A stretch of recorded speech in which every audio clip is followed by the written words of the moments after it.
ये कुरान शरीफ है मेरे हाथ में और ये ओम है। बाय डिफॉल्ट एक मुस्लिम फैमिली में पैदा हो गई, लेकिन दिल में सनातन था, ऐसा कहना चाहती हैं आप? बाय डिफॉल्ट मैं अपने आप को मुसलमान तो कभी नहीं समझती हूँ। जिन्ना का इस्लाम अगर चला जाता तो आज वक्फ बोर्ड पर हाय मातम तो नहीं होता।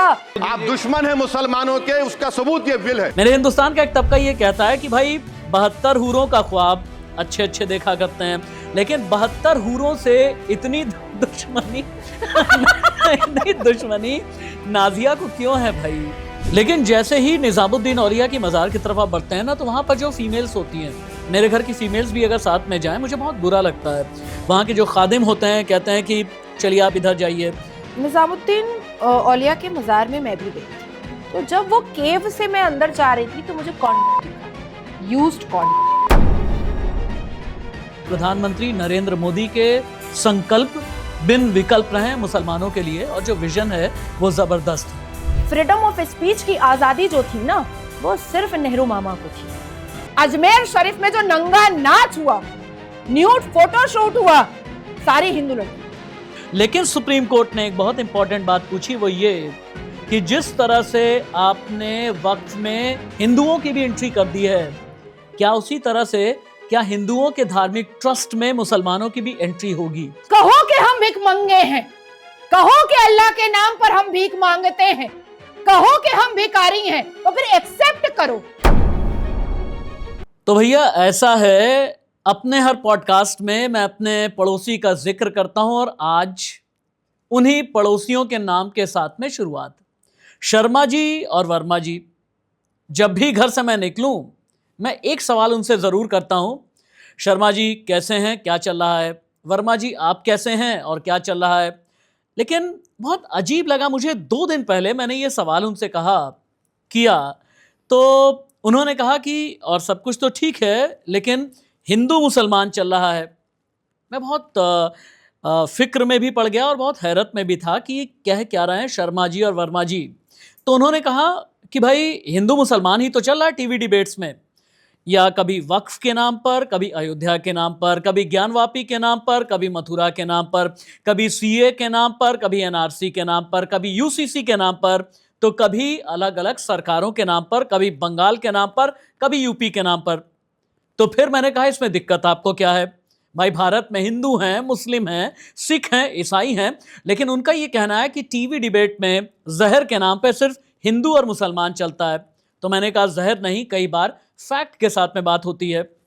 एक बात और कही उन्होंने कि आज की तारीख में एक शख्सियत, एक किरदार ऐसी हैं जो बहुत क्रांतिकारी शब्दों के साथ में तूफान मचा के रखती हैं हर हिंदू मुसलमान की डिबेट में। मैंने कहा भैया कौन? उन्होंने कहा नाजिया सनातनी। मैंने कहा वही नाजिया इलाही। तो शर्मा जी वर्मा जी कहे नहीं नहीं ना, आप बोले नाजिया सनातनी। उन्होंने कहा मुझे कि आप रिपीट करें। मैंने कहा वाह, सनातनी टाइटल के साथ में नाजिया इतनी मशहूर हो गई। कम लोग जानते हैं कि लॉयर भी हैं, एडवोकेट हैं, कम लोग जानते हैं कि एजुकेशन की अच्छी जानकारी है, कम लोग जानते हैं कि कल्चर के बारे में भी जानती हैं, लेकिन शर्मा जी वर्मा जी को नाजिया सनातनी की दरकार थी, डिमांड थी। मैं बहुत मानता हूं उन्हें। तो शर्मा जी वर्मा जी नमस्ते, मैं आपका राष्ट्रवादी राशिद, और पूरे हिंदुस्तान को नमस्ते। राष्ट्रवादी राशिद का नन अदर देन नाजिया सनातनी आज मेरे पॉडकास्ट में हैं। पहले ये बताएं क्या क्या करके पुकारूं आपको? नाजिया इलाही, एडवोकेट नाजिया, खुद पर नाज करने वाली नाजिया, बीजेपी नेता नाजिया, क्रांतिकारी नेता नाजिया, या फिर नाजिया सनातनी? क्या कहलाना पसंद करेंगी आप मेरी जबान से? नमस्कार, वंदे मातरम, नमो पार्वती पतय, हर हर महादेव। नाजिया सनातनी के नाम से पुकारिए। ये नाजिया की नज़र में सनातन क्या है और नाजिया की नज़र में सनातनी क्या है, और नाजिया इलाही सनातनी में कब ट्रांसफॉर्म हो गई? नहीं, ट्रांसफॉर्म नहीं हुई। मोहब्बत जैसे माँ से कोख से होती है, और जब बच्चे को कोख में हम रखते हैं तब से मोहब्बत होती है और अंत तक रहती है। तो जब मैं बहुत छोटी थी तब से ही वो मोहब्बत थी। आज लोग ये हवा बना सकते हैं कि बीजेपी में आ गई तो सस्ती लोकप्रियता बटोरने के लिए इसने टीका लगा लिया, इसने रुद्राक्ष पहन लिया। ऐसा नहीं है। जब मात्र मैं 6 साल की थी और मेरे पूरे फैमिली के साथ मैं हैदराबाद गई थी और जिस होटल में मैं रुकी थी उसके नीचे मंदिर था और मैं अपनी झोली उठा करके फ्रॉक पहनी रहती थी और मैं पंडित जो वहां पर पूजा करते थे उनसे नारियल और प्रसाद लेकर चली आती थी। तो मेरी दादी अम्मी कहती थी तुम फिर प्रसाद ले आई। मैंने कहा मुझे अच्छा लगता है और माथा टेक लेती थी, टीका लगवा लेती थी। तो ये कोई नई मोहब्बत नहीं है। या जो आज के जमाने में लस्ट वाली और ग्रीड वाली और शुगर डैडी वाली जो मोहब्बत होती है, ये वो मोहब्बत नहीं है। हाँ। ये जैसे बच्चे से एक माँ की मोहब्बत कोक से होती है, वैसे ही बचपन से मेरी मोहब्बत सनातन यानी से आप यानी नाजिया ये कहना चाहती हैं कि बाय डिफॉल्ट एक मुस्लिम फैमिली में पैदा हो गई लेकिन दिल में सनातन था, ऐसा कहना चाहती हैं आप। और जिस वक्त सनातन के प्रति आपने प्यार दिखाने की कोशिश की तो क्या आपसे कहा नहीं गया कि बिटिया इस्लाम से खारिज हो जाओगी, हो सकता है कोई जाएगा मौलाना साहब से फतवा लेकर के आ जाएगा, हमारा भी बंटाधार करोगी, अपने लिए भी चैलेंज लेकर के गुजरोगी, तुम्हारी आंखों में तो ऐसे ही तूफान है, पता ये चला कि ये तूफान कहीं हमारे लिए भी दिक्कत ना पैदा कर दे। ऐसा है कि बाय डिफॉल्ट मैं अपने आप को मुसलमान तो कभी नहीं समझती हूँ। मैं अपने आप को बहुत प्राउड इंडियन मुस्लिम समझती हूँ, बहुत प्राउड संवैधानिक राष्ट्रवाद मुसलमान समझती हूँ। और मुझे फक्र है कि मेरी अम्मा ने मुझे उंगलियां पकड़ करके कुरान की जो तालीम दी है, आज उसकी वजह से अच्छे अच्छे दाढ़ी टोपी वाले चैनल की खिड़कियों से भाग जाते हैं। हाँ। पैनल में मेरा नाम सुन करके भाग जाते हैं कि पता नहीं ये कौन सी आयत और कौन सा वर्ष पूछ लेगी जो हमें नहीं पता, तो इतनी लंबी दाढ़ी और टोपी लगा करके। जो लोग अल्लाह का इस्लाम जानते हैं ना, वही ऐसी बातें करते हैं, और जो मुल्ला का इस्लाम जानते हैं शायद वो आपके जैसी बातें कर भी ना पाए। ठीक कह रही हैं, अपनी बात आगे बढ़ाइए आप। हाशमी जी, मैं आपको बहुत क्रिस्टल क्लियर कह दूं कि यहाँ पर अल्लाह और मुल्ला का इस्लाम नहीं है भारत में। पिछले 76 साल से इस देश में अल्लाह और जिन्ना का इस्लाम टकरा रहा है। अल्लाह का इस्लाम मानने वाले आज अल कुरान अलहामी किताब को सबको समझवाने के लिए और मनवाने के लिए परेशान हैं, गालियां सुन रहे हैं, और जिन्ना का शरिया और जिन्ना का इस्लाम का जय जयकार करने वाले। लेकिन जिन्ना का इस्लाम तो 1947 में चला गया। अच्छा, चला जाता तो फिर मुस्लिम पर्सनल लॉ बोर्ड की तो इस देश में कोई जरूरत ही नहीं होती। चला जाता तो रजाकारी असदुद्दीन अवैसी की तो कोई जरूरत ही नहीं होती। चला जाता तो रोड पे नमाज पढ़ने की कोई जरूरत ही नहीं होती। चला जाता तो 3 तलाक तो खुद मुसलमान समाज के ठेकेदार हटा देते। जिन्ना का इस्लाम अगर चला जाता तो आज वक्फ बोर्ड पर हाय मातम तो नहीं होता और पूरे रमजान के मुबारक महीने को सियासती तो नहीं बनाया जाता। मैं आपसे वक्फ बोर्ड की भी बात करूंगा, मैं मंदिर मस्जिद की भी बात करूंगा, मैं हदीस की भी बात करूंगा, मैं रसूल की भी बात करूंगा, मैं अल्लाह पाक की बात भी करूंगा, सनातन की बात तो मैं करूंगा ही। लेकिन मैं शुरुआत वहां से करना चाहता हूं जहां पर मेरे हिंदुस्तान का एक तबका, हो सकता है वो मिसगाइडेड मिसाइल हो, लेकिन मेरे हिंदुस्तान का एक तबका क्या है, कॉफी पीते रहे आप आराम से। वैसे एक बात ये बता दूं, ब्लैक कॉफी बहुत पसंद है नाजिया को, और मैं कोई ब्रांड एंडोर्समेंट नहीं कर रहा, लेकिन आप ब्लैक कॉफी इन्हें पसंद है और उनकी खूबसूरती का राज भी है। अब बाकी आंखों का राज और आंखों की आग का राज आप खुद ही पूछ लीजिएगा कमेंट में लिख करके। खैर, मेरे हिंदुस्तान का एक तबका ये कहता है कि भाई 72 हूरों का ख्वाब अच्छे अच्छे देखा करते हैं, लेकिन 72 हूरों से इतनी दुश्मनी नाजिया को क्यों है भाई? ख्वाब क्यों नहीं देखने देती? आखिरत का वो ख्वाब आप नहीं देखने देती, आप 72 हूरों को विजुलाइज नहीं करने देती, आप जो है मुस्लिम पर्सनल लॉ बोर्ड को दुकान कहती हैं, हलाला की दुकान आप बताती हैं। सबसे पहले तो हाशमी जी आपकी ज़र नवाजी और इतनी मेरी तारीफ के लिए बहुत बहुत शुक्रिया। अब आती है बात कि जब देश संविधान से चल रहा है तो वाकई में किसी एक खास समुदाय के पर्सनल लॉ बोर्ड की ज़रूरत तो नहीं है। और अगर वो मुस्लिम पर्सनल लॉ बोर्ड इतना महत्वपूर्ण और इम्पोर्टेंट है तो पिछले 77 साल से, या 76 भी नहीं पकड़ती हूँ मैं तो 1952 से पकड़ लेती हूँ, बाकी माफ़ कर देती हूँ। ठीक है। LLB के स्टूडेंट के सिलेबस का पार्ट क्यों नहीं बना दिया गया? यस। वक्फ एक्ट को बना देना चाहिए था, मुस्लिम पर्सनल लॉ बोर्ड को बना देना चाहिए था, क्योंकि लॉ लगा रहे हो बीच में, एक्ट लगा रहे हो बीच में, उसके बाद फिर जितनी भी तुम्हारे शरिया की दुकानें चल रही हैं सबको बना दो।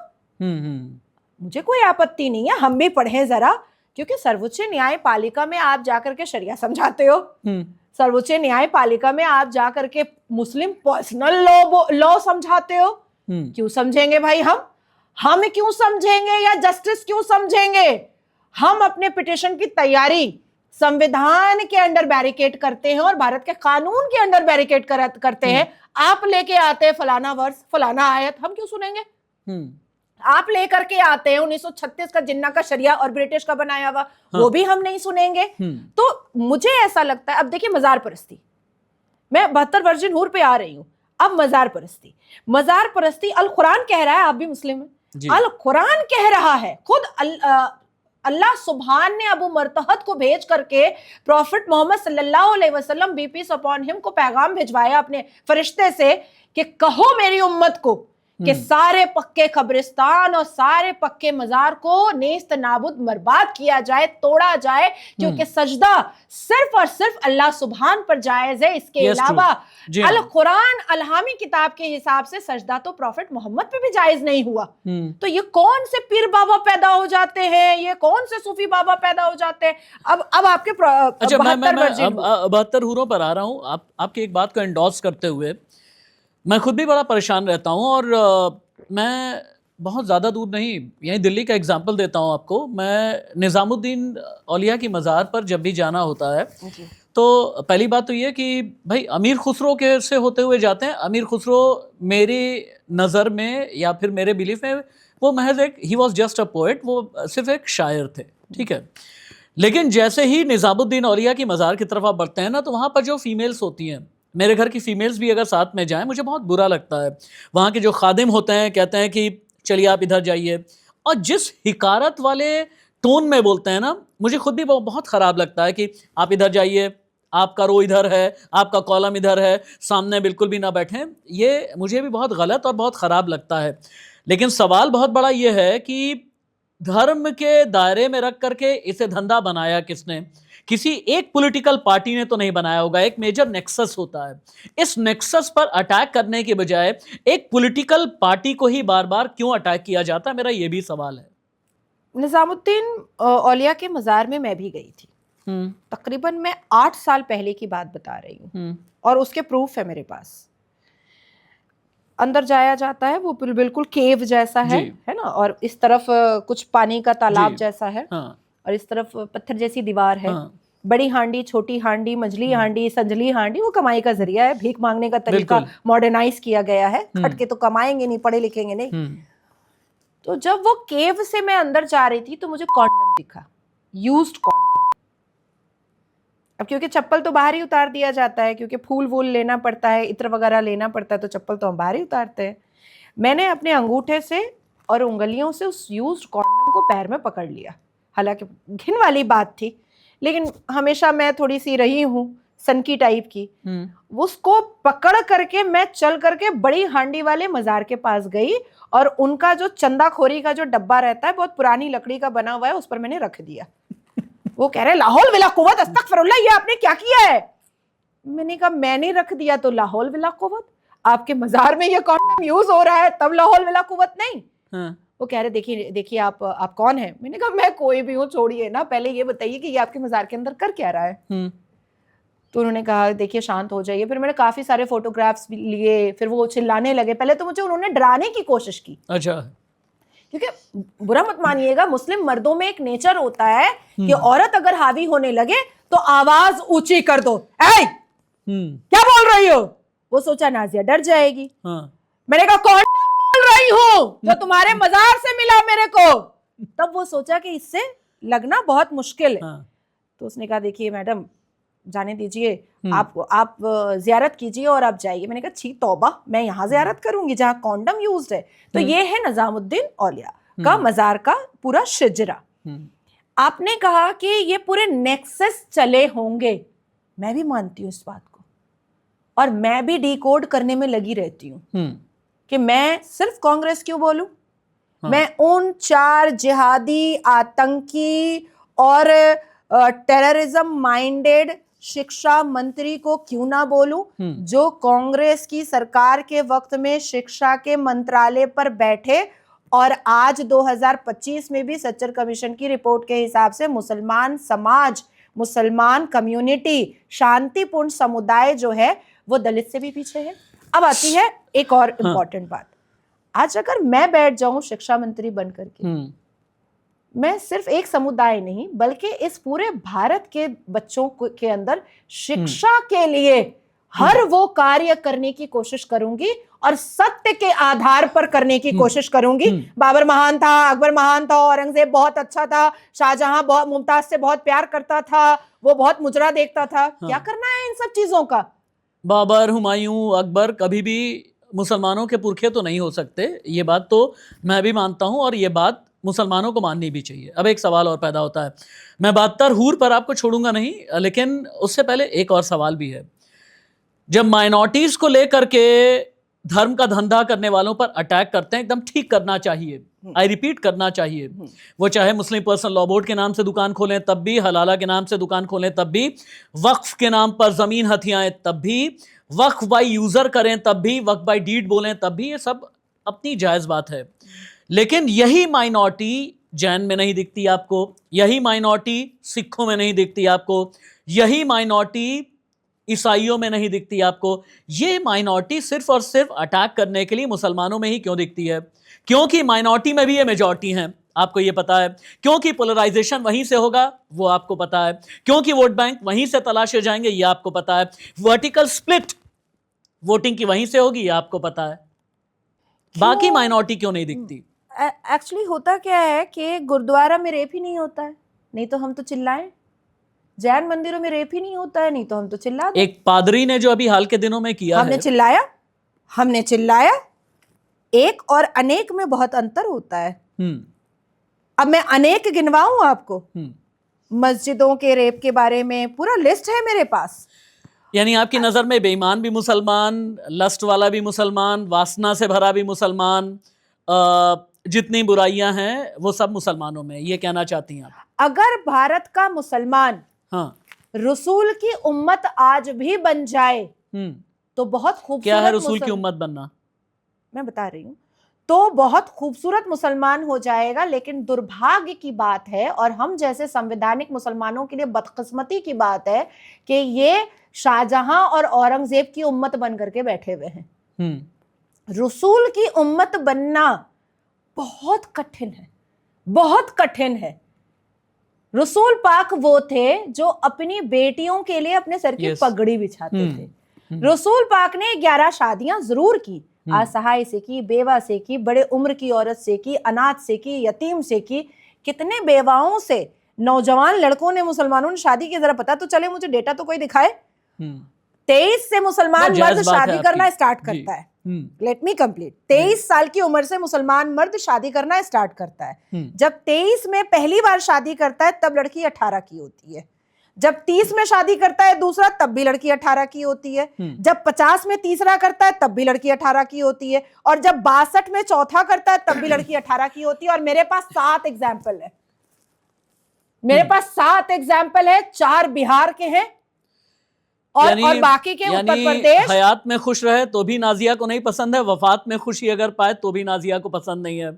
दूसरी दुनिया में आखिरत के बाद जाकर के 72 हूरों की बात सोचे तब भी आप खुश नहीं है। ये जो 23 साल का 18 से कर रहा, 25 साल के 18 से कर रहा, 30 साल वाला 18 से, यानी ना तो वफात में आप उनकी दोस्त हैं और ना ही हयात में आपकी गजब दुश्मन है भाई। आप नहीं, मुसलमान की गजब दुश्मन है भाई। जी ऐसा है कि आपकी बच्ची अगर 20 साल की है और उसका रिश्ता 62 साल के आदमी से आएगा तो थप्पड़ ही मारिएगा ना आप। बिल्कुल ठीक बात है, थप्पड़ मारिएगा, एकदम ठीक बात है जी।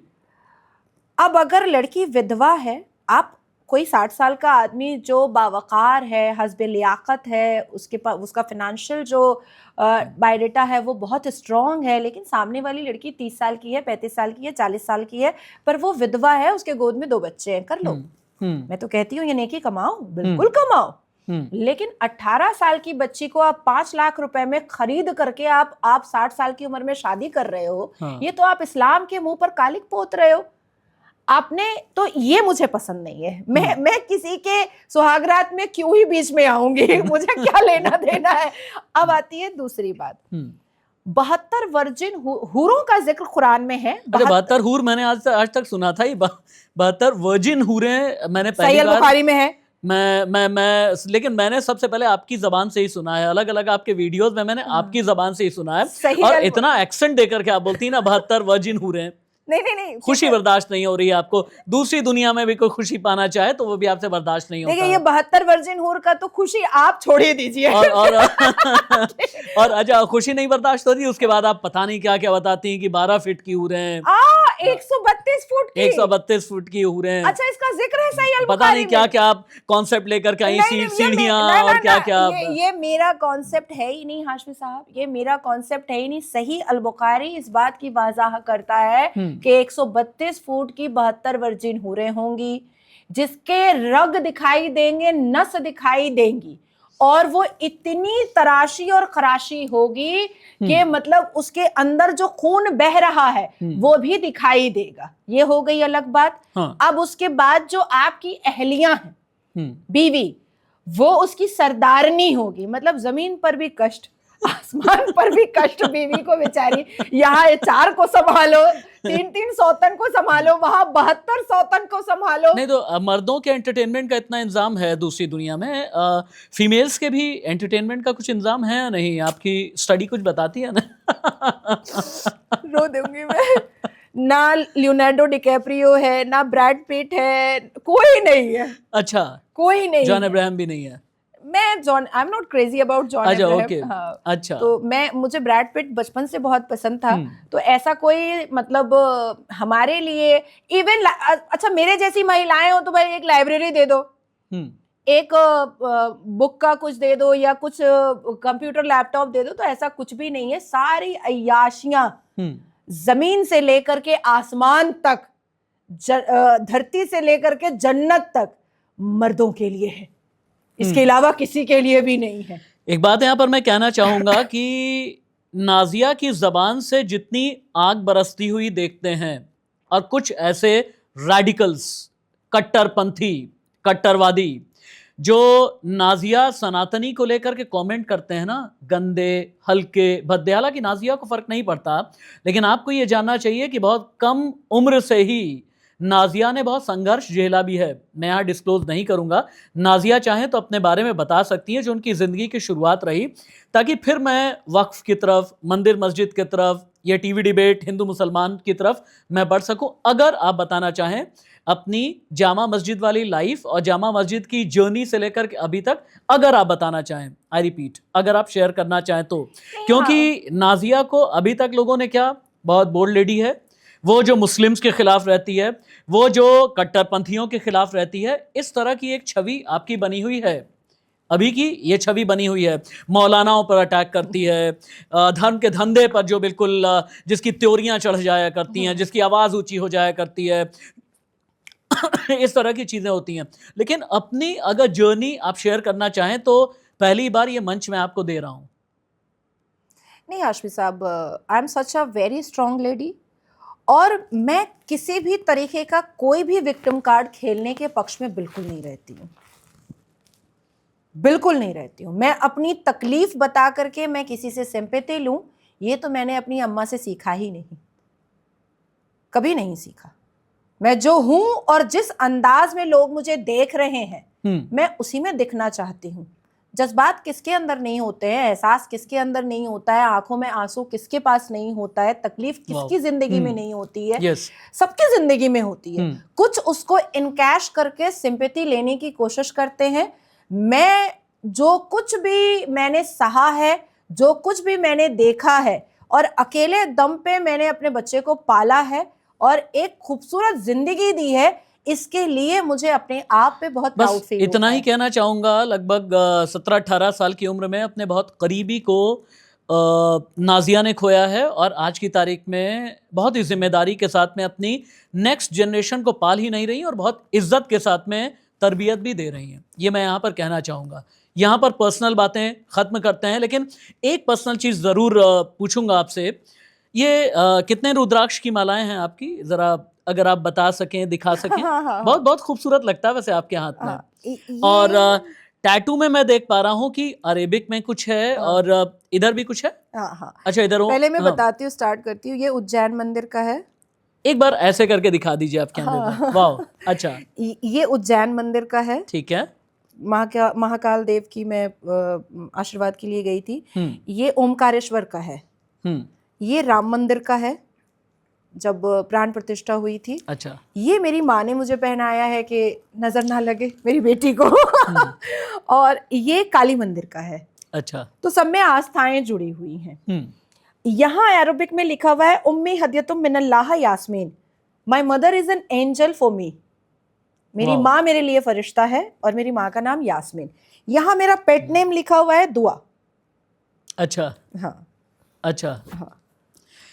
और मैं उम्मीद करता हूं कि आपके साथ इंशाल्लाह दुआ रहे। अब हम आ जाते हैं आपके साथ थोड़े से टफ क्वेश्चंस में। देश का एक तबका ये कहने की कोशिश करता है, मैं ये कह रहा हूं कि ऐसा है नहीं, क्योंकि मैं राशिद हाशमी पूरी आज़ादी के साथ अपने मुल्क में जी भी रहा हूं, अपनी बात कह भी रहा हूं, इंटरव्यूज़ भी करता हूं, एज अ जर्नलिस्ट भी, एज अ प्रोफेसर भी, एज एन एकेडमिशियन भी, एज एन ऑथर लिखता भी हूं, एज अ राइटर मैं अपनी कलम को ताकत दे रहा हूं। लेकिन एक तबका ये कहने में लगा रहता है, मुसलमान डरा है, मॉब लिंचिंग के नाम से डरा है, CA NRC के नाम से डरा है, UCC के नाम से डरा है, ज्ञानवापी के नाम से डरा है, मथुरा के नाम से डरा है, अयोध्या के नाम से डरा हुआ है, अभी हाल के दिनों में वक्फ बोर्ड के नाम से डरा हुआ है। जहां पर धर्म की या धर्म का धंधा करने वालों की चूलें हिल गई हैं, वहां पर भी मुसलमान डरा हुआ है। यह डर नाजिया को क्यों नहीं लगता? नाजिया ने बड़ी मेहनत करके और अपने अब्बा और अम्मा के खून पसीने की कमाई से डिग्रियां ली हैं और उस डिग्री से यहाँ तक पहुंची है और हक और हलाल के पैसे को कमा करके अपनी जिंदगी गुजार रही है। मुझे डरने की जरूरत ही नहीं है। मेरी डिग्री कोई नहीं छीन सकता है। मुझे कोर्ट जाने से कोई नहीं रोक सकता है। कल को ये कह देगा कागज दिखाओ तो दिखा दूंगी। और दिखाने की क्या जरूरत है? रोज कोर्ट जाती हूँ, आ जाओ वही निपट लेंगे। या तो दो दो हाथ निपट लेंगे या दो दो सबमिशन में निपट लेंगे।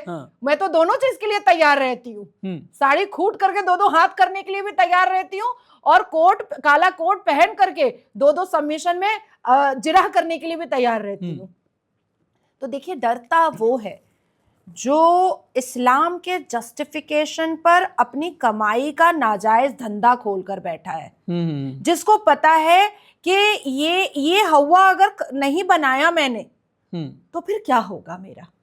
ज़ईफ़ी आ चुकी है धीरे धीरे। ए फितरा दे दे बाबा, ए ज़कात दे दे बाबा, ए रमजान आ गया बाबा, ए शबे कदर आ गया बाबा। बात बताता हूँ आपको यहीं से। I am so sorry to interrupt. मैं दरगाहों की बात बताता हूँ और उसी दरगाह की जिसके बारे में अभी हम बात कर रहे थे, और बड़ा मज़ा आएगा आपको सुन करके। मैं अंदर जाता हूँ, जैसे ही बाहर निकलता हूँ और तुरंत ही कहा जाता है कि हाँ, बाबा के दरबार में दे करके जाइए, बाबा के नाम का नजराना दे करके जाइए। और जैसे ही मैं ये सोचता हूँ कि भाई इन्हें मैं क्यों दूँ, मैं दूंगा तो गरीब को दूंगा, लाचार को दूंगा, मजलूम को दूंगा, ज़रूरतमंद को दूंगा। तो जैसे ही मैं आगे बढ़ता हूँ 90 डिग्री पर शायद 3-4 कदम बढ़ाते हुए, पीछे से एक और आवाज़ आती है, क्या देंगे, बाबा के लिए इनका दिल ही नहीं है। तो इस तरह की नेटवर्किंग चलती है। ऐसी नेटवर्किंग कभी आप नहीं कर पाई होंगी वकील होने के बावजूद। अब अपनी बात आगे बढ़ाइए आप। नहीं, मैं तो नेटवर्किंग करती हूँ कि स्कूटनी में मेरा SLP जो है वो आगे बढ़ जाए ताकि मैं गरीब इंसान को जस्टिस दिला पाऊँ। देखिए, मैं ऐसा नहीं है कि मैं मज़ारों के आसपास नहीं गुजरती हूँ या जुमा का जब खुतबा होता है तो मैं उसके आसपास नहीं गुजरती हूँ, बल्कि मैं अपनी गाड़ी रोक करके खड़े हो जाती हूँ सुनने के लिए। मेरा ड्राइवर रोहित है। अच्छा। बिहार का है, यादव है वो भी, तो वो समझ जाता है। मैंने मौला अली मस्जिद में जो इंटाली मार्केट के पास है, मैंने 5-10 मिनट जुमा का खुतबा सुना और उसके बाद फिर मैं उतर करके गाड़ी से मैं मौलाना साहब से मिलने के लिए गई कि आप अपने खुतबा में राखी सावंत का बात बता रहे हैं। ये है मेरा इस्लाम। ये है इस्लाम कि आप राखी सावंत की बात बता रहे हैं। उसके बाद उसके बाद फिर तकरीबन 1-1.5 साल के बाद मैं बिहार में थी और बिहार में पत्थर की मस्जिद के पास जो पूरा नान खताई वगैरह मिलता है, वहां पर एक मस्जिद थी, मैं वहां रुक गई। जुमा की नमाज हो रही थी और खुतबा चल रहा था। उनको मैंने सुना इमाम साहब को कि वो कह रहे हैं अपनी बेटियों को पर्दे में रखो, अपनी बेटियों को काबू में रखो, अपनी बेटियों को मुट्ठी में रखो, बहुओं को बताओ कि तहजीब क्या होती है, बेटियों को बताओ कि सर झुकाकर कैसे रहा जाता है। हो गया खत्म। तो बेकाबू हो जाएंगी, वो नाजिया नहीं बन जाएंगी? नहीं, ये मुट्ठी से निकलेंगी तो नाजिया नहीं बन जाएंगी क्या? ये उनका पूरा ड्रामा खत्म हो गया। मैंने कहा कि इमाम साहब, आपने कभी बताया बीबी खतीजा की तरह बिजनेस टाइकून बन जाओ, बीबी सफिया की तरह जंगे मैदान में तलवार लेकर उतर जाओ, बीबी आयशा की तरह शिक्षा की तबलीग किया करो, बीबी मरियम की तरह एक पूरी आयत अपने ऊपर नाजिल करवा दो? आपने बताया नहीं। आपको बताना चाहिए था। हमारे इसी अल कुरान में ऐसी ऐसी महिलाओं का जिक्र है जो वुमेन एम्पावरमेंट की जीती जागती मिसाल है। हम बनेंगे, हम बीबी खतीजा ना बने कि हम बिजनेस टाइकून बन जाएं और मेरा खाविंद, मेरा हस्बैंड मेरे पैसे पर इस्लाम का प्रचार करे। तो कहा नहीं कि अजाब की आग में जल जाएगी तू, इस तरह की धमकियां मिली या नहीं? वो इतने, क्योंकि मैंने इतनी महिलाओं जो हमारे प्रॉफिट की जो बीवियां रही हैं, उनकी जो फूफीजाद बहन रही हैं, उनकी जो खालाजाद बहनें रही हैं, मैंने उनका नाम जो लेना स्टार्ट किया तो वो समझ गया कि इससे बहस करके फायदा नहीं होगा। ये पूरा समझ के आई है, पूरा रिसर्च करके आई है। उन्होंने कुछ नहीं कहा, नहीं बेटा मैं नेक्स्ट टाइम ख्याल रखूंगा। मैंने कहा हाँ, बिल्कुल ख्याल रखें। हमारा इस्लाम सिर्फ मर्दों पर नहीं है, हमारे इस्लाम में एक पूरी आयत बीबी मरियम के नाम से है, तो जरा उस पर भी जिक्र किया कीजिए। इस्लाम को इतना भी बदनाम मत कर दीजिए कि सिर्फ हलाला से ही हम जाने जाए, या सिर्फ हम तलाक से ही जाने जाए, या निकाह मुत्ता और मसियार से ही जाने जाए। हम जरा बीबी फातिमा से भी तो जाने जाएं। जो सर्जन्स होते हैं ना, अच्छे जो डॉक्टर्स होते हैं, मोटी मोटी किताबें रखते हैं ताकि बीमारी का इलाज कई बार बहुत क्रूशियल हो जाती है, बीमारी एक अलग स्टेज पर चली जाती है और वहाँ पर ये डर होता है कहीं मोर्टालिटी रेट ना बढ़ जाए, तो वहाँ पर वो मेडिसिन की किताबें खोलते हैं और तुरंत ही जवाब देते हैं और रोग का इलाज ढूंढते हैं। जो वकील होते हैं, एक ज़माने में आईपीसी सीआरपीसी रखते थे और अब क्या भारतीय न्याय संहिता है ना, बीएनएस और बीएनएसएस। अच्छा ठीक है, आप बेहतर जानती होंगी। तो इस तरह की किताबें रखते हैं और वो अलग अलग एक्ट में चीज़ें देखते हैं और बहुत बार कॉन्स्टिट्यूशन के हिसाब से जब जवाब देना होता है तो फिर कॉन्स्टिट्यूशन को हाथ में लेकर के, संविधान को हाथ में लेकर के उसके अनुच्छेद पढ़े जाते हैं, बाकी चीज़ें पढ़ी जाती हैं। लेकिन मैंने ये देखा कि आप अपने साथ में कुरान शरीफ कैरी करती हैं जी, है ना? अभी भी कैरी कर रही हैं आप। एक बार अगर चाहे तो व्यूवर्स को दिखा भी सकती हैं आप कुरान शरीफ। ये कुरान शरीफ है मेरे हाथ में और ये ओम है। अच्छा, नीचे ओम भी है। तो क्या ये मौलानाओं का इलाज करने के लिए, जैसा मैं बता रहा हूँ कि डॉक्टर इलाज कर देता है, वकील इलाज कर देता है, रोग की हर बीमारी दूर करता है कि लाओ ये सूरा मैं खोलूंगी, ये पारा मैं खोलूंगी, सारे 30 में से एक एक करके दे मारूंगी, ये ऐसे दे करके दे मारूंगी, अभी जब सूरे फातिहा पढ़ना है तो सूरे फातिहा पढ़ूंगी। हाँ, ऐसे ये बिल्कुल उसी तरीके से जैसे डॉक्टर एक जानलेवा बीमारी का इलाज खोज रहा होता है, वैसे ही आप सूरा और पारा में ढूंढती रहती हैं। ऐसा है क्या? नहीं, होता क्या है ना कि हमारे जितने भी इस्लामिक स्कॉलर टीवी चैनलों पर डिबेट पर बैठते हैं वो हवा में तीर चलाते हैं। स्कॉलर नहीं है वो, मैं मानता ही नहीं कभी। Scholar should behave like a scholar. Nazia, बोलते दे आर नॉट स्कॉलर्स। ये मैं समझ रही हूँ, ये आप समझ रहे हैं, क्योंकि हम शिक्षित मुसलमान हैं, हम संवैधानिक मुसलमान हैं, हम समझ रहे हैं। लेकिन जो मदरसा से बच्चे पढ़ करके आ रहे हैं, जिन्होंने कुरान ताक पर जो रखा है तो ताक पर ही रख दिया है, वो क्या सोचते हैं कि ये स्कॉलर है, ये सही बोल रहा है।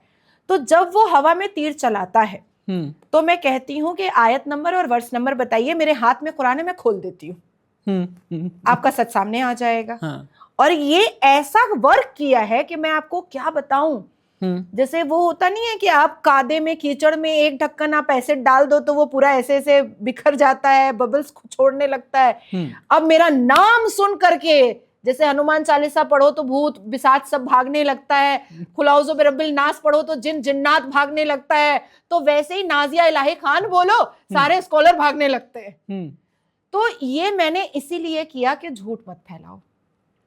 अच्छा, उनको अभी मैं बहुत बुरी लग रही हूँ, उनको अभी मैं बहुत खराब लग रही हूँ कि देखो कुरान लेकर के घूम रही है, लेकिन मैं उनको गुनाह से और अजाब से बचा रही हूं कि इस्लाम को तुम बदनाम मत करो। तुम इस्लामिक स्कॉलर खुद को बोल रहे हो, तुम सर पे टोपी रख रहे हो, तुम साफा पहन रहे हो, तुम दाढ़ी बिना मूछ के दाढ़ी रख रहे हो, और तुम बजाफ्ते पूरी पूरी जिम्मेदारी के साथ झूठ बोल रहे हो। कितनी अजीब सी बात है नाजिया कि वास्ता भी आप क्या देते हैं, वास्ता आप देते हैं इस्लाम का, वास्ता आप देते हैं अल्लाह का, वास्ता देने लगते हैं अल्लाह के रसूल का, और वास्ता देते देते आप पहुंच जाते हैं वक्फ पर, वक्फ बोर्ड पर, वक्फ के नाम पर कानून, नए कानून, पुराने कानून पर, बिल पर, और होते होते होते दिल्ली से एक तपिश उठाने की कोशिश की जाती है। लखनऊ तक तो पहुंच नहीं पाती क्योंकि वहाँ योगी बाबा बैठे हुए हैं, लेकिन ये पहुंच जाती है कहाँ पर? मुर्शिदाबाद में। ये कहाँ पहुंच जाती है? धीरे धीरे करके पूरे पश्चिम बंगाल में, जहाँ से आप होकर के आई हैं। वहाँ पर कई मौलाना हैं, वहाँ पर कई मठाधीश हैं, बल्कि मैं ये मानूंगा कि वो मठाधीश क्रिमिनल्स भी हैं जो ऊंची ऊंची पिच में तकरीरें दे करके लोगों को इकट्ठा करने की कोशिश करते हैं, भड़काने की कोशिश करते हैं। मुर्शिदाबाद में ऐसे कितने कट्टरपंथी मुसलमान आपने देखे अपनी आंखों के सामने? आपने क्या ऑब्जर्व किया? क्योंकि वहाँ की ज़मीन पर आप रहीं, आप पर अटैक किए जाने की कोशिश भी हुई, आप फिर भी निडर वहाँ पर डटी रहीं। देखिए, मैं सबसे पहले कहूँगी कि मैं शांतिपूर्ण समुदाय को मजहब वाला बोलती हूँ, धर्म वाला नहीं बोलती हूँ। मिसअंडरस्टैंडिंग क्रिएट होती है। मौलाना, इमाम, खारी, हाफिज़ कुरान, मुअज्जिन, इन सब को मैं मठाधीश नहीं बोलती हूँ, मैं यही बोलती हूँ जो है हमारे इस्लाम में, क्योंकि मिसअंडरस्टैंडिंग क्रिएट होती है। तो मैं उनको, जो इमाम है इमाम, जो मुअज्जिन है मुअज्जिन, जो खारी है वो खारी है, जो हाफिज़ कुरान है वो हाफिज़ कुरान है, मैं उसी के नाम से मैं बुलाती हूँ। देखिए, वक्फ एक बहाना है, ग़ज़वा-ए हिंद करवाना है। 72 फ़िरक़ों में से 70 फ़िरक़े का हक काटना है, जंगे करबला का धमकी देना है, और निशाना मोदी को बनाना है। वक्फ एक बहाना लेकर के दारुल हर्ब का सिस्टम चल रहा है दारुसलाम करने के लिए।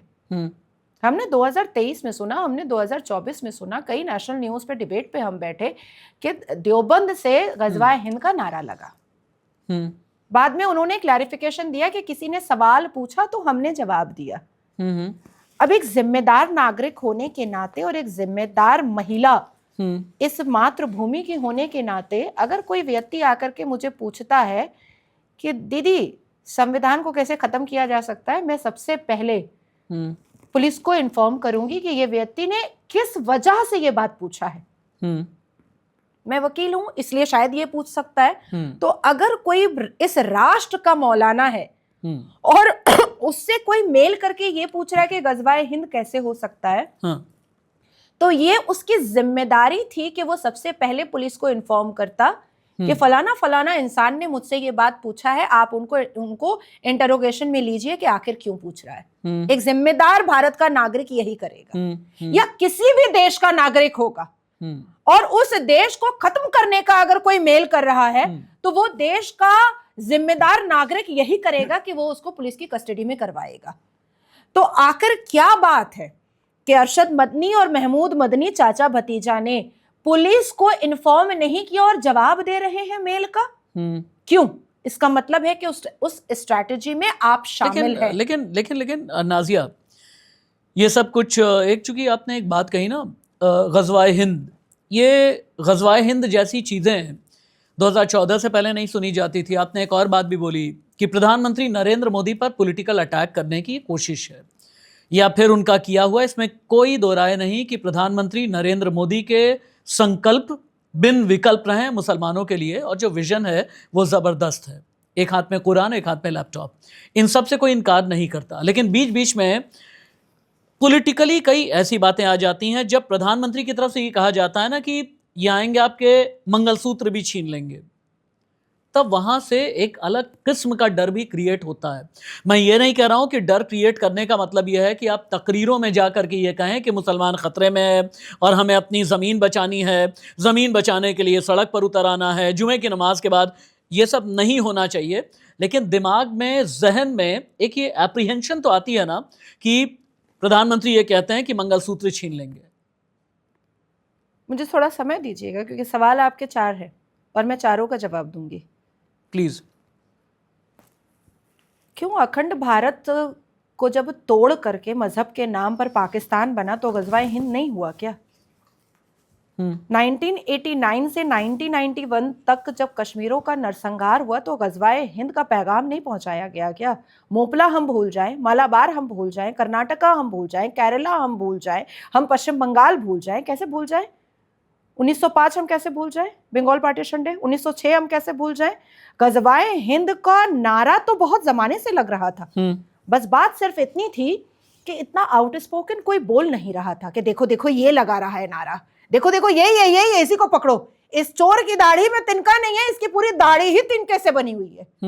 बात सिर्फ इतनी सी थी कि पहले फ्रीडम ऑफ स्पीच की आजादी जो थी ना, वो सिर्फ नेहरू मामा को थी और सिर्फ गांधी परिवार को थी।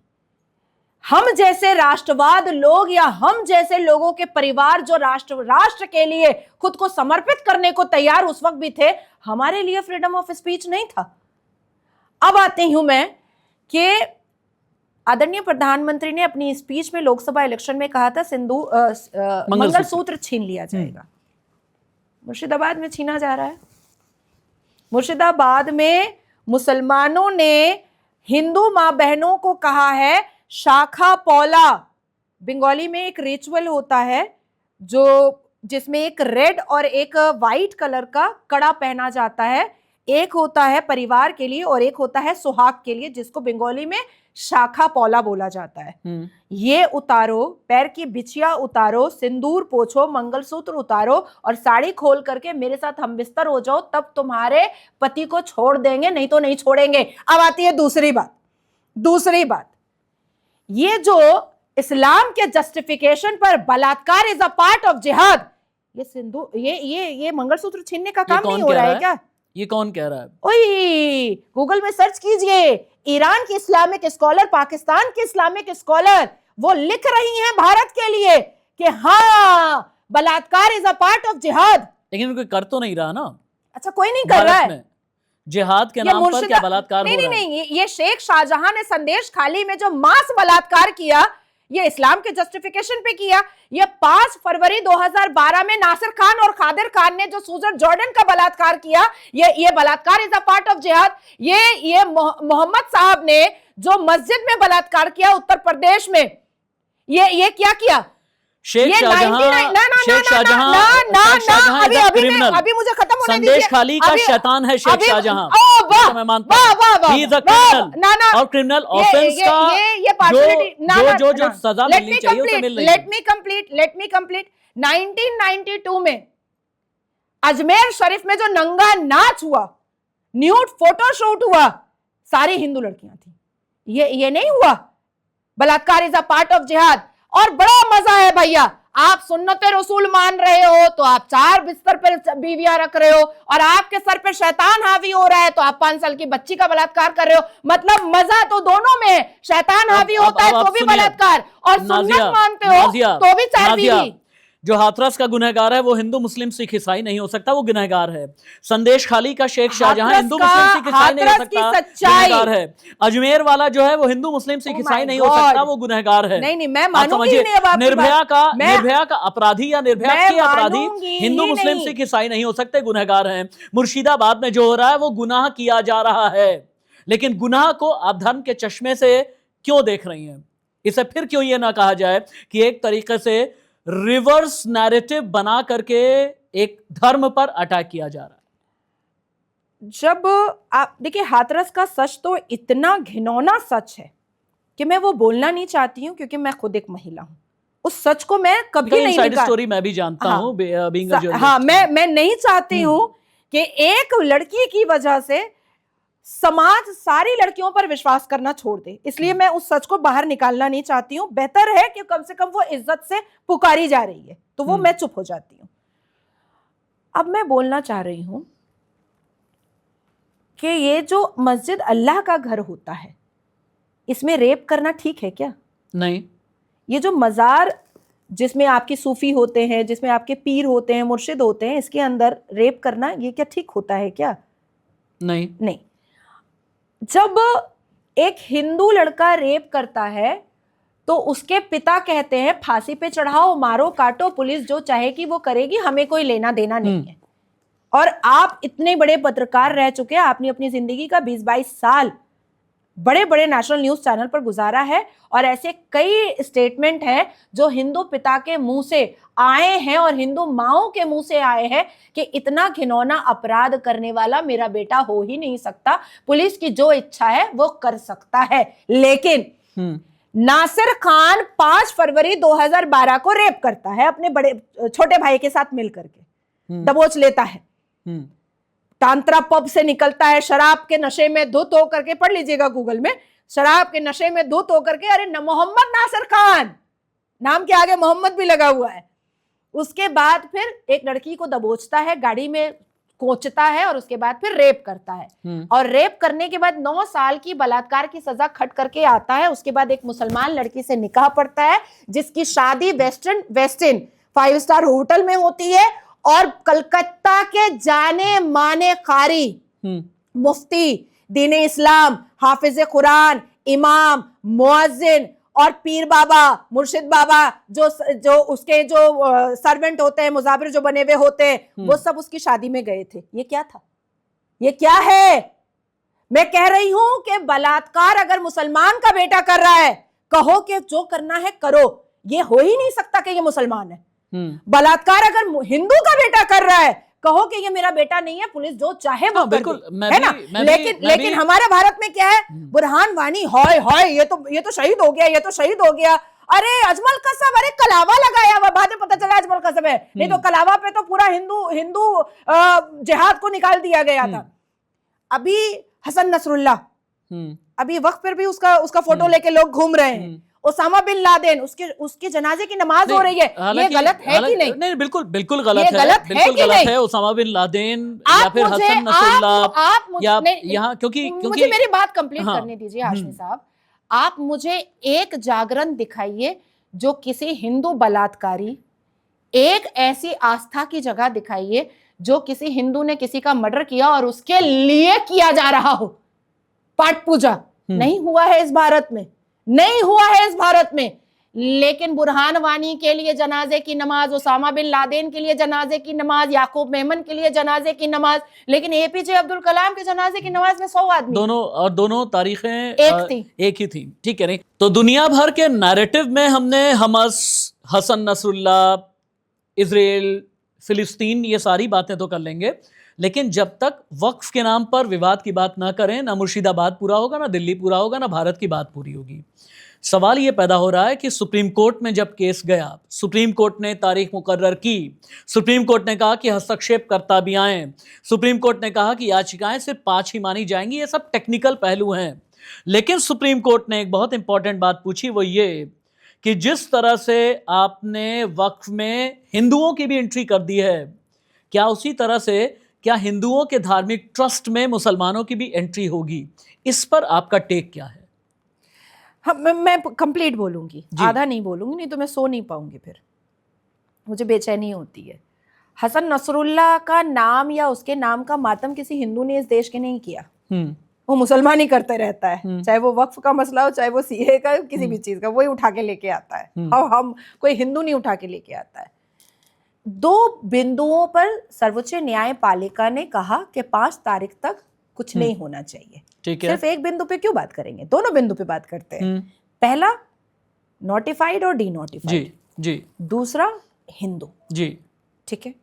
ऐसे तो बड़ा गंगा जमनी तहजीब का नारा लगाते रहते हैं, छाती पीटते रहते हैं, दिवाली और ईद को मिलाते रहते हैं। अभी देखो नफरत नजर आ रही है, काफिरून, सुरेल काफिरून याद आ गया मुझे।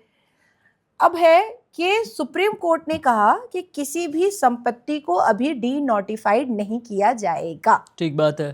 थोड़ा सा पीछे जाते हैं, जब ये बिल पढ़ा जा रहा था, अमित शाह जी भाई पढ़ रहे थे संसद के पटल पर, जी, उन्होंने कहा था कि डी नोटिफाइड वो उन सारी संपत्तियों का नहीं होगा जिसके कागजात है, और जिसके कागजात ये लोग जमा नहीं कर पाएंगे उसका भी प्रॉपर इन्वेस्टिगेशन होगा।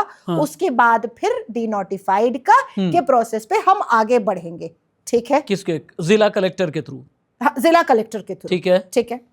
जिला कलेक्टर को आदेश सरकार देगी। सरकार देगी। ऐसे भी पहले सरकार हाँ। से पैसा ले रहे थे, सीओ ठीक का है। पैसा सरकार से ले रहे ठीक थे, है। मुतवल्ली का पैसा सरकार से ले रहे थे, सर्वे का पैसा सरकार से ले रहे थे। हाँ, ठीक है। सब कुछ- अब आगे, हाँ आगे। हाँ, हाँ। अब आती है बात कि D notified is a long process.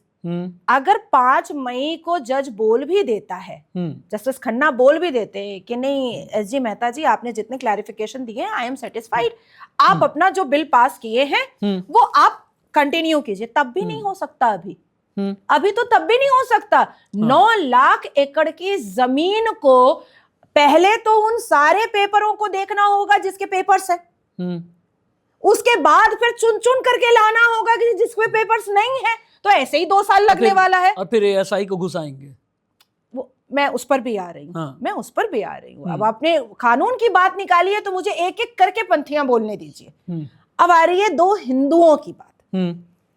दुर्भाग्य है 2 हिंदुओं को वक्फ बोर्ड की कमेटी से हटाने के लिए कपिल सिब्बल और अभिषेक मनु सिंघवी, क्यों मोहम्मद और औरंगजेब नहीं मिला क्या? बैरिस्टर ओवैसी तो मिले हैं भाई। ऐसा आदमी का आप नाम लिए हैं जिसका ना डिग्री देश का है, भारत देश का, जिसकी ना पार्टी। भारत लॉ तो बड़ी डिग्री होती है। तो देश में चल रही है क्या? बैरिस्टर तो अपने आप में, इस देश में बैरिस्टर का जमाना ब्रिटिश के वक्त में था, अब तो नहीं है। जब से संविधान पर साइन हुआ तब से तो नहीं है। और बैरिस्टर असदुद्दीन अवैसी, मैं उसका नाम असदुद्दीन इसलिए बोलती हूँ क्योंकि वो मोदी बोलता है। वो मोदी बोलता है, मोदी जी में 1 डी आता है और उसके नाम में 3 डी आता है। तो असदुद्दीन अवैसी अगर इतना बड़ा बैरिस्टर है तो ये नौशा बन करके, दूल्हा बन करके, शेरवानी पहन करके सुप्रीम कोर्ट क्यों गया था? मेन मुद्दे की बात करते हैं। उनका अकीदा है भाई, लिबास से चाचा नेहरू और जुबान से जिन्ना। क्यों जो एडी के ऊपर जो मैं कह रही हूं कि आप वक्फ बोर्ड की संपत्ति के रेवेन्यू के पैसे से इस देश में 10 अच्छे जहानत रखने वाले, दाना बीना, अक्लमंद, इंटेलिजेंट 10 वकीली बना लेते तो कपिल सिब्बल हिंदू के पास नहीं जाना पड़ता, अभिषेक मनु सिंघवी हिंदू के पास बड़े नहीं बड़े जाना वकील हैं ये दोनों। हाँ, यही तो प्रॉब्लम है ना कि कलेक्टर जो है ना हमारे मुसलमान है ही नहीं। जो 2-4 होंगे उनको नौकरी जरूर मिलेगी।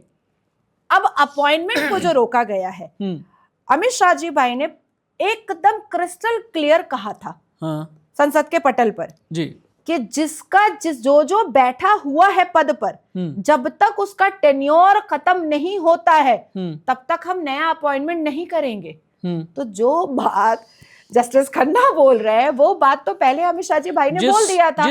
जिस पार्टी की आइडियोलॉजी को आप बिलोंग कर रही हैं, अब इसी बात को मैं आगे नहीं, ये गलत है। मैं अभी किसी पार्टी की आइडियोलॉजी को नहीं रख रही हूं, मैं कानून को रख रही हूं। और अगर कानून आपको और सुनना है तो सुनिए। आर्टिकल 254 नहीं, लेट मी कंप्लीट। आर्टिकल 254 सबसे पहले तो जस्टिस खन्ना को सुनना ही नहीं चाहिए था। हमारे देश के संविधान का आर्टिकल 254 ये बताता है कि जब लोकतंत्र के मंदिर से और दोनों सभाओं से, राज्यसभा और लोकसभा से और राष्ट्रपति के सिग्नेचर के बाद अगर कोई बिल पास हो जाता है तो इस देश में किसी की इतनी औकात नहीं है कि उस पर जिरह कर ले। तो क्या सुप्रीम कोर्ट को मैं कंप्लीट करके रहूंगी, आप काटते रहिए, मैं कंप्लीट करके नहीं बिल्कुल कीजिए। अब आते हैं आर्टिकल 264 पर। अभी मैंने 254 बोला, अब 264 से लेकर के 269 तक आ जाते हैं। एक अयोध्या 400 करोड़ टैक्स सरकार को। क्यों? वहां दान आता है, दक्षिणा आता है, चढ़ावा आता है, मजारों में नहीं आता क्या? अरे कितना झूठ बोलोगे अल्लाह अल्लाह बोल करके, कितना झूठ बोलोगे। मंदिरों पे दान दक्षिणा चढ़ावा आ रहा है तो वो संविधान के आर्टिकल से इनएक्ट हो करके वो सरकार को जीएसटी के साथ टैक्स दे रहा है। तुम्हारे पास चढ़ावा आ रहा है तो तुम क्या दे रहे हो? लड्डू, रोशोगुल्ला या मामू बना रहे हो सरकार को? माइनॉरिटी स्टेटस है ना। तो विक्टिम कार्ड कहो कि हम भीख मांगे हैं, कहो कि अल्लाह के नाम पर हम भीख मांगते हैं, कहो कि हम भिखारी हैं, तो फिर एक्सेप्ट करो। यानी अपने हक की बात करें तो आप भिखारी बोलोगे। 4 2 पैर 2 हाथ दिमाग 2 आंख 1 जुबान, जो हिंदुओं के पास है वही मुसलमानों के पास है। ठीक है, तो फिर हमारा डेटा ये क्यों है कि इस देश के 79% हिंदू जो है वो शिक्षित है, और सच्चर कमीशन का डेटा ये बोलता है कि हम दलित से नीचे। जिस पार्टी, अब थोड़ी सी मैं पार्टी की भी बात कर लूं, जिस पार्टी की पॉलिटिकल आइडियोलॉजी का इंक्लाइनेशन है, अब मुझे एक तो सवाल तो करने दीजिए। जिस पार्टी के पॉलिटिकल आइडियोलॉजी का इंक्लिनेशन है, उसका दावा ये होता है कि हम लोकतंत्र को मजबूत कर रहे हैं, उसका दावा ये होता है लोकतंत्र को मजबूत कर रहे हैं। लेकिन ऐसा क्यों है कि वक्त वक्त पर न जाने कितने एग्जाम्पल्स आए, कभी इलेक्टोरल बॉन्ड के नाम पर, और अब निशिकांत दुबे ने जिस तरह का बयान दिया कि ये बताया जा रहा है कि सुप्रीम कोर्ट को क्या करना है, क्या नहीं करना है। हमें पता है कि विधायिका का काम क्या है, हमें पता है कि जुडिशरी का काम क्या है, एग्जीक्यूटिव का काम क्या है, ब्यूरोक्रेसी का काम क्या है, और लोकतंत्र में हर किसी का रोल अलग अलग बटा हुआ है। फिर कौन सा ये पॉलिटिशियन या फिर कौन सी ये विधायिका होती है जो सुप्रीम कोर्ट को आईना दिखाने की कोशिश करे या जुडिशरी को आईना दिखाने की कोशिश करे? और अगर ऐसा है, अगर भारतीय जनता पार्टी के कोई नेता ऐसा करते हैं, तो कैसे आप ये दावा करेंगे कि लोकतंत्र को मजबूत करने का काम कर रहा है? सबसे पहले बता दो, इलेक्टोरल बॉन्ड, मुझे तो लगा था कि विपक्षी दल बहुत हाई तौबा करेगा। हाँ, मुझे भी लगा था, वैसे बीजेपी को मुझे भी लगा था, मुझे खुद भी लगा था। लेकिन जब हम लोगों ने होमवर्क किया ना, तो पता चला कि सबसे ज्यादा पैसा कांग्रेस और टीएमसी ने उठाया इलेक्टोरल बॉन्ड से। तो चोर चोर मुसेरा भाई, सब चुप हो जाओ, सब चुप हो जाओ, हम लोग सब चुप हो जाते हैं, ठीक है, क्यों बीजेपी को घेरेंगे तो हम लोग पकड़ाएंगे। तो इसलिए पता चल गया। निशिकांत दुबे भाई साहब ने जो बात कही है, और आप कह रहे हैं कि लोकतंत्र को मजबूत करने वाले ऐसी बात कैसे कह सकते हैं? सिविल वॉर, गृह युद्ध, ये वर्ड उनकी जबान पर आया है। अच्छा, वो हाशमी जी आपको सुना, लेकिन असदुद्दीन अवैसी करबला का मैदान बना रहा था, वो आपको नहीं सुना? गलत है। उनके छोटे भाई ने जो कहा था कि आधे घंटे के लिए पुलिस हटा लो, मैं गलत कहता हूं, लेकिन इसका मतलब ये नहीं कि उन्हें नजीर बना करके निशिकांत दुबे बयान दें। सिविल वॉर बहुत बड़ा शब्द है, आप समझिए। कोई नजीर नहीं बनाया है। मैं आपको कह रही हूँ कि निशिकांत दुबे भाई साहब जो है वो भी मेंबर ऑफ लेजिस्लेटिव असेंबली हैं, और उन्होंने भी संविधान का शपथ ले करके, संविधान को दायरे में रख करके अपना काम करने का कसम खाया है, शपथ लिया है। अब आती है बात कि अगर देश की राष्ट्रपति को नोटिस सर्वोच्च न्यायपालिका भेजने लगे तो बोलना तो पड़ता है, बेटा बाप को आंखें दिखाने लगे तो बोलना तो पड़ता है, बेटा बाप को गाली देने लगे तो याद तो दिलाना पड़ता है। तो आप ये कहना चाहते हैं कि सिविल वॉर के हालात, आप भी ये कहना चाहते हैं सिविल वॉर वो है जो बलूचिस्तान में है, सिविल वॉर वो है जो नेपाल में है, सिविल वॉर वो है जिसने श्रीलंका का एक तरीके का खात्मा कर दिया। सिविल वॉर बहुत बड़ा शब्द है, गृह युद्ध बहुत बड़ा शब्द है भारत के लिए, भारत के सोशल फैब्रिक के लिए। क्यों हम हमेशा पाकिस्तान और बलोच की लड़ाई होती है तो हम बड़ा खुलकर बात करते हैं, लेकिन अपने भारत के भीतर जो हो रहा है हम उस पर खुलकर बात नहीं करते हैं? मैं आपको दावत देती हूँ कि आप मुर्शिदाबाद मालदा चलिए, आप संदेश खाली चलिए, आपको सिविल वॉर पास से दिखेगा। और जब हमारी माननीय मुख्यमंत्री जब विक्टिम के पास नहीं जा करके इमामों को अपनी गोद में बिठाती हैं ना, तो बड़ा दिल रोता है। राष्ट्रपति शासन में फिर वहां पर इतना क्यों इंतजार किया जा रहा है? मैं तो कह रही हूं, राज्यपाल सीवी बोस भी, मैं तो ममता बनर्जी के पक्ष में बात कर रही हूं कि उनको राष्ट्रपति शासन नहीं लगवाना है। मैं कह रही हूं कि आपसे जो डिस्ट्रिक्ट जो बांग्लादेश बॉर्डर से जुड़ा हुआ है, जो डिस्ट्रिक्ट आपसे नहीं संभल रहा है, वो यूनियन टेरिटरी को दे दीजिए। मैं खुद कह रही हूं, मैं खुद ये बात ऑन रिकॉर्ड कह रही हूं कि हम जैसे सारे लोग केंद्र की सरकार से सवाल पूछेंगे। दूसरी बात, जब शर्म आनी चाहिए एक मुख्यमंत्री होकर के वो कह रही हैं कि सब बांग्लादेशियों ने करवाया, सब बांग्लादेशियों ने करवाया, तो जब एनआरसी आता है तो फिर वो मन से कहती है का छी छी का छी छी अब्बा डब्बा डब्बा। उन्होंने एक बात और कही है, उन्होंने कहा कि बांग्लादेशी का नाम अगर ये ले रहे हैं कि बांग्लादेशी ने कराया, इन केस बांग्लादेशी ने कराया, तो बांग्लादेशियों पर कंट्रोल करने का काम किसका है? पहला सवाल वो उठा रही हैं। वो पैरामिलिट्री फोर्सेस की बातें करती हैं, केंद्रीय गृह मंत्रालय की बात करती हैं, और उनका ये एकदम क्लियर कहना है कि, और मैं एक देश का तबका ये पूछेगा ना कि संदेश खाली हुआ, मालदा हुआ, मुर्शिदाबाद हुआ, कूच बिहार हुआ, 2021 में इलेक्शन के वक्त में कितनी दिक्कत आप पेश आई थी वो भी, लेकिन राष्ट्रपति शासन से एलर्जी क्यों है? जबान पर है लेकिन लगाया क्यों नहीं गया, या फिर आगे क्यों नहीं बढ़े? हिचक क्या, रिलक्टेंस क्या है? देखिए, मुझे ऐसा लगता है कि ममता बनर्जी को अगर बीएसएफ पे शक है, जो वो बोलती भी आ रही हैं, होना नहीं चाहिए वैसे। नहीं वो बोल रही हैं भाई, और हाँ, बिल्कुल बोल रही हैं। आज तो उन्होंने बीएसएफ और बांग्लादेशी घुसपैठिया के बारे में लिख करके खुद ट्वीट किया है सीएम के ट्विटर हैंडल, एक्स हैंडल से, और फिर सेम ट्वीट उन्होंने पुलिस के भी एक्स हैंडल से करवाया है। मतलब पुलिस कैसे उनके पपेट बन करके यूनिफॉर्म में है, मतलब टीएमसी कार्यकर्ता है, वो यूनिफॉर्म वाला कार्यकर्ता है।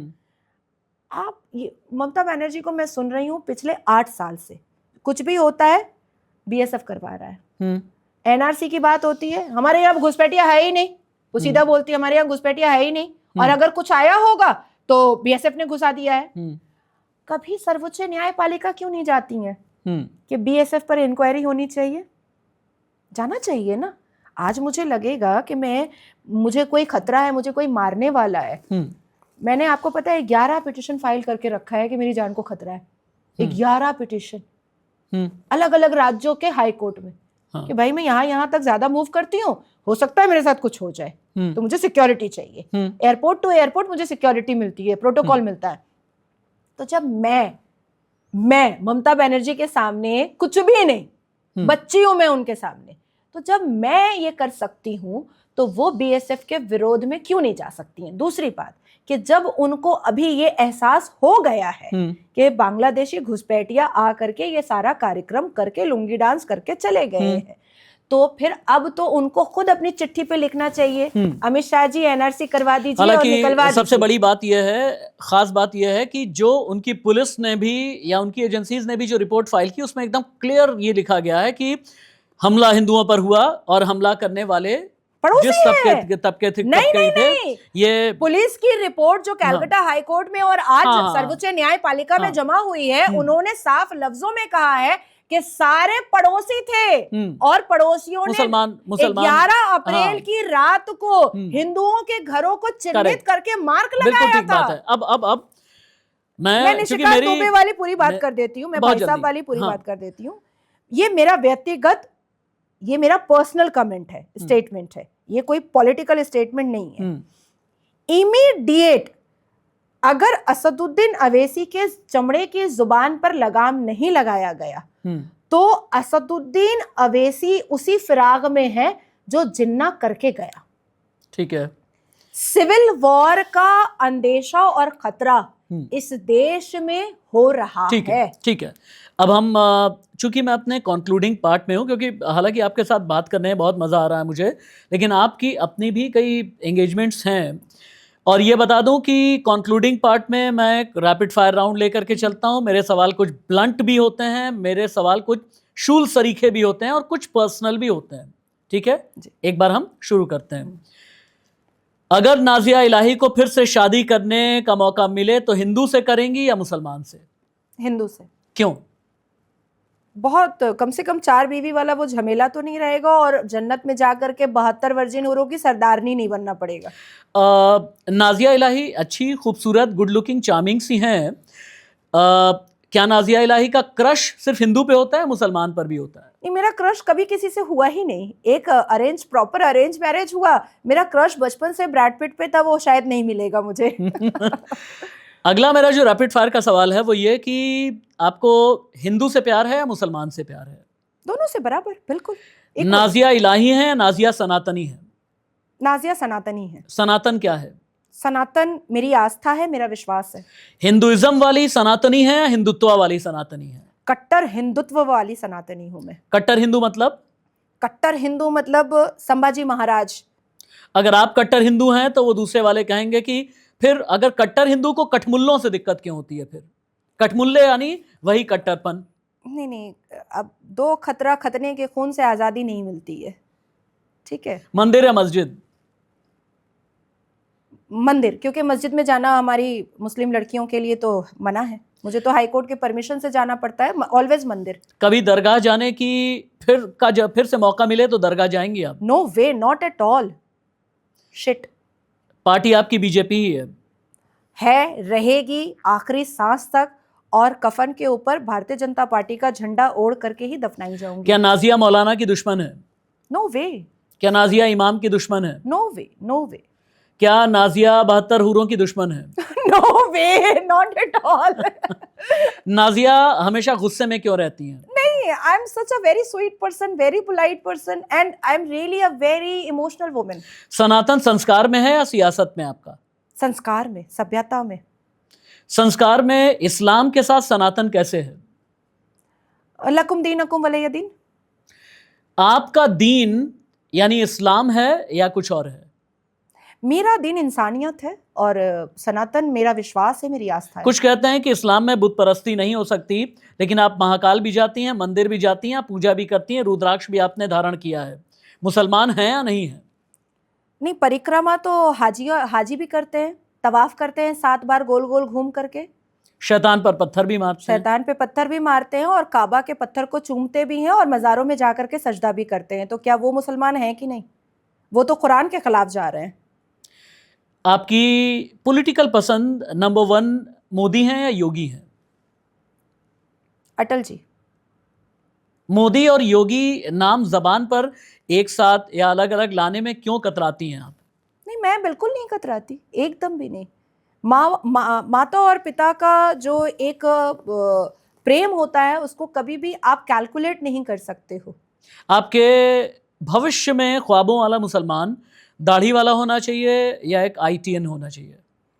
IAS officer, IPS officer, doctor, engineer, army officer. मैं चाहती हूँ क्यों, जो एड़ी के ऊपर के पजामे वाला मुसलमान है उससे दिक्कत है क्या आपको? देखिए, मुझे ऐसा लगता है घर के अंदर आप अपना इस्लाम रखो और अपने सारे रसूमात को पूरा करो, लेकिन जब आप बाहर आर्मी के यूनिफॉर्म में निकलो तो कहो जय हिंद। रेडिकल से डर लगता है? मुझे किसी से डर नहीं लगता, अपनी अम्मा के डांट से बहुत डर लगता है। मुर्शिदाबाद, मालदा जब जाती हैं तो जान की परवाह होती है? एक 0.1% भी नहीं होती है और बड़ी दिलेरी से जाती है। फतवे के नाम से डराया जाता है। अभी तक आपके खिलाफ कोई फतवा क्यों नहीं आया? या आया है? मेरी जानकारी में नहीं है। नहीं, मेरे खिलाफ एक भी फतवा नहीं आया है और पाकिस्तान कोई फतवा लेने गया भी नहीं, कोई लेने भी नहीं गया, क्योंकि बहुत पहले ही मैंने कुरान की वो आयत पढ़ दी थी कि फतवा is a kind of suggestion. फतवा दिया नहीं जाता है, फतवा मांगा जाता है, तो उनको समझ में आ गया कि बेकार। भारतीय जनता पार्टी में सीधे तौर पर जल्दी ज्यादा कोई मुस्लिम सांसद देखे नहीं गई, आप भी बहुत अच्छे से जानती हैं। क्या भारतीय जनता पार्टी की मुस्लिम महिला सांसद बनने का ख्वाब है? नहीं, मेरा तो कोई भी ख्वाब नहीं है। जो ख्वाब मेरा है बेटे को पाल करके बड़ा करना था वो पूरा हो गया, और रिफॉर्मेशन इन इस्लाम लाना था वो मैं कर रही हूँ। एक बड़ा प्लेटफॉर्म। एक आखिरी सवाल, नाजिया इलाही, नाजिया सनातनी इसलिए बनी क्योंकि उन्हें वायरल होना था, उन्हें पॉलिटिकली पब्लिसिटी चाहिए थी। ये बात सच है या गलत है? आप इसके लिए 1 मिनट भी ले सकती हैं। नहीं, मुझे 1 सेकंड भी लेने की जरूरत नहीं है। नाजिया श्रीमद् भगवत गीता के अध्यायों से ज्यादा हर रोज कुरान की आयतें ज्यादा पढ़ती रहती है। तो मैं, अगर मुझे पब्लिसिटी और सस्ती लोकप्रियता लेनी होती तो 6 साल और 7 साल की जब नाजिया थी तो वो मंदिर में जाकर के माथा नहीं टेक रही। मुझे बहुत अच्छा, जानती हैं क्या लगा इस पूरे इंटरव्यू में? मैं बताना ये चाहूंगा कि नाजिया का मैं पहली बार इंटरव्यू आमने सामने कर रहा हूं। हालांकि टीवी पर मुलाकात मेरी नाजिया के साथ में 3-4 बार इससे पहले हो चुकी है और देश के बड़े न्यूज चैनल में। नाजिया से हो सकता है वैचारिक मतभेद हो, हम हिंदुस्तानी हैं, हम डेमोक्रेटिक मुल्क में रहते हैं, शायद हो, लेकिन फिर भी नाजिया मेरे मंच पर दोबारा आएंगी, ये मैं जानता हूं, क्योंकि नाजिया हिपोक्रेट नहीं है। मुझे इस पूरे इंटरव्यू में नाजिया अग्रेसिव भी लगी, और जैसा मैंने कहा, हो सकता है कहीं पर विचारों का मतभेद हो, लेकिन नाजिया मुझे पाखंडी नहीं लगी, नाजिया मुझे हिपोक्रेट नहीं लगी, और नाजिया पब्लिसिटी पाने वाली वो महिला नहीं लगी जहां पर कुछ लोग अपने नाम के साथ में एक्स मुस्लिम लगाते हैं। क्योंकि मैंने ढूंढने की कोशिश की थी, ईमानदारी के साथ में बताऊं, मैंने ढूंढने की कोशिश की थी विदाउट एनी बायसनेस, लेकिन हां, मुझे इनका सनातन संस्कारों में लगा। ये बात कहने मुझे कोई गुरेज नहीं है, लेकिन हाँ, कई सवाल ऐसे हैं जो आगे भी मैं नाजिया के साथ में पूछता रहूंगा, नाजिया से पूछता रहूंगा।